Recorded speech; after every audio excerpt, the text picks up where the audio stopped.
Now let us study the functioning of the alimentary canal. First of all, it has the mouth, and in this mouth there are teeth.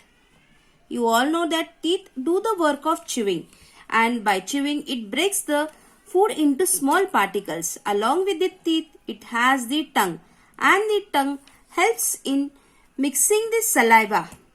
This saliva that is obtained from the salivary glands, and this saliva contains an enzyme called as ptyalin. And this ptyalin, it converts the starch into maltose.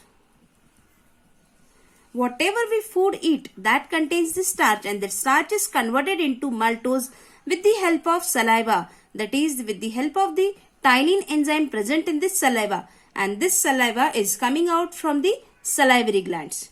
Then we have seen the structure called as esophagus. Esophagus is just a long tube-like structure, and this tube-like structure is helpful only for passage of the food. Then next part is the stomach. This stomach is just a bag-like structure. It is just a sac which secretes some of the gastric juices. There are three types of gastric juices, that is hydrochloric acid, mucus, and the pepsin. These three juices come out from the stomach. Pepsin does the work of digestion of the protein. Mucus help the inner lining of the wall from the effect of the acid, and this acid, HCl acid, it creates the acidic condition. Because of this acidic condition, the digestion of the food becomes easy. The action of the pepsin becomes easy. Near the stomach, you can see there are pancreas. These pancreas, they secrete the pancreatic juice. The pancreatic juice along with the bile juice. We have the largest gland, that is the liver, and liver secretes the bile juice. We have seen that the largest gland, that is the liver. Inside the liver there is a structure called as gallbladder. The pancreas, they secrete the pancreatic juice. The liver juice, that is the bile juice from the gallbladder, that comes out. The pancreatic juice from the pancreas come out, and they enter through the common duct. When this juice enters in the stomach, there is HCl, hence there is the acidic condition. But when the food enters the small intestine, acidic condition is not allowed, hence it needs the alkaline food. When the pancreatic juice and the bile juice enters to the food, then it becomes alkaline, and then it enters the small intestine. As the food enters through the esophagus, it first goes into the stomach. When it reaches the stomach, it is digested. After that, in the stomach, the juice from the liver and the pancreas enter the small intestine. When the food goes in the small intestine, the juices are mixed from the liver and the pancreas. Then the food enters the small intestine. In the stomach is the acidic condition, but in the small intestine is the alkaline condition because of the juice from the liver and the pancreas. Now, after the small intestine, there is large intestine. After the small intestine, food has to be passed to large intestine. When in the small intestine, the food becomes alkaline.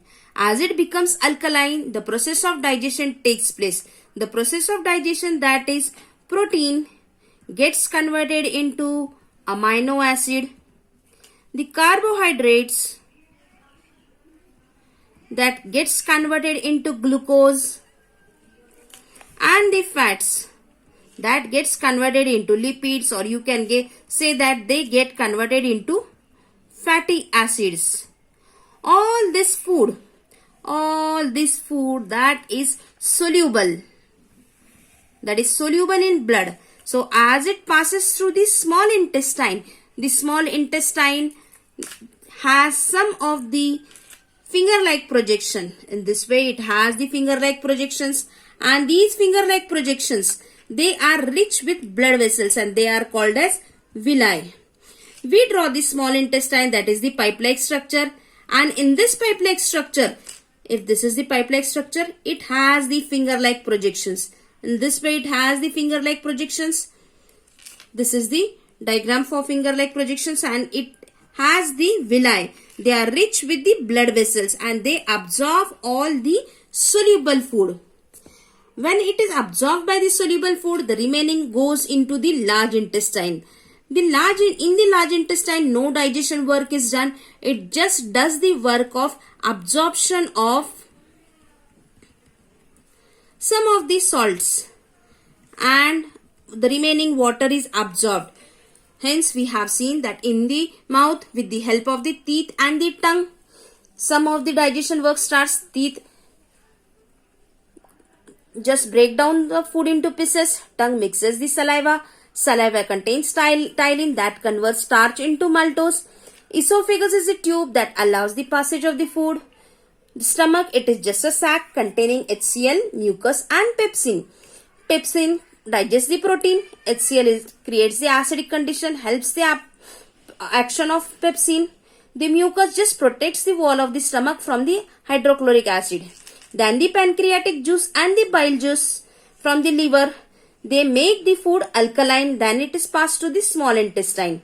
In the small intestine, the protein gets converted into amino acids, carbohydrates to glucose, fats to fatty acids. This all is the soluble material absorbed in the villi. Then the remaining food passes to the large intestine. Here the absorption of salt and water takes place and then it passes to the rectum. The rectum contains the undigested food and this undigested food is stored in the rectum and then from the anus it is just thrown outside the body. So we have seen that the digestive system, it starts from the mouth and till the anus. So in short, here we have discussed the process of digestion.